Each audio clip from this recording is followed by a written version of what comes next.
Are there any practical first steps, practical first things to begin to do to make sure that you're not being frustrated by what may or may not be happening based on your attempts at branding?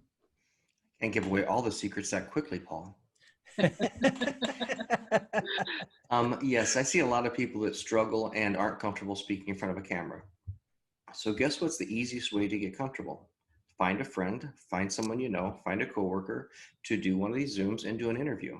Because if you and I are talking, it's a conversation. It's not me preparing to do a video, thinking it needs to be professional and whatnot. Your branding utilizes the word legacy. And I know when we use the word legacy, that sounds like something that you don't earn or achieve until much later in your life. Mm-hmm. Now, that may or may not be true. What I'm interested in is, how do you position your brand so that it becomes your legacy? Legacy lives through the other people that we affected, touched, or impact.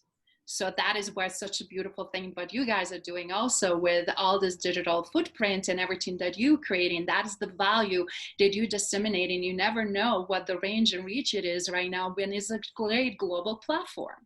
Do you find that the circumstances have raised the expectation of specific adaptability of the things that we have to offer, the services or the products that we have?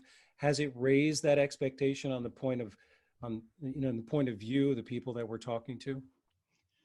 I think in some cases, yes, and in some cases, no. I worked through the 2008 crash and coming back out the other side of that. And so what I've been having a hard time trying to convey to business owners, managers around the country is, yes, you have to be reactive.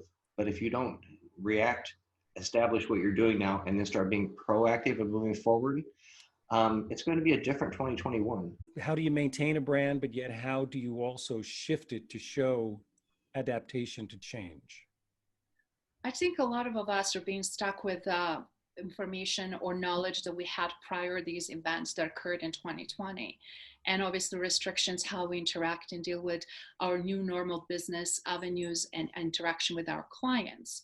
What I found, what is very important through that process is to have a chance to actually talk to the clients in a way that they really see that you are also adjusting, and you be able to lead them, even if you don't know all the steps, but at least you know next 2 or 3. And I know that in my purview, fear of rejection for public speaking, getting up and being able to get a message across, will they listen to me? Will they even like me?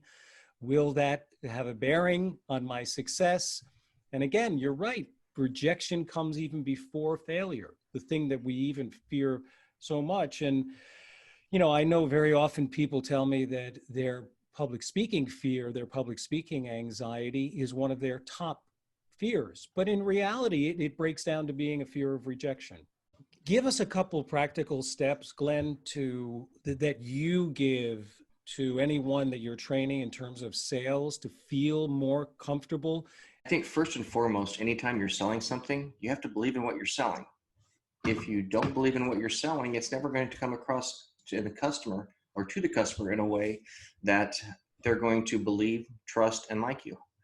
Secondly, once you have something you believe in and have taken your time to know your product, understand that you know your product and own that.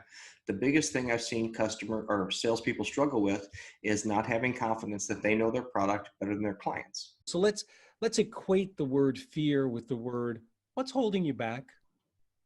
And give me an idea of some of the guidance that you offer in terms of the process of facing what's holding you back. That is a great point. Or I would call it frustrations, because frustrations come from the fear actually internally, subconsciously.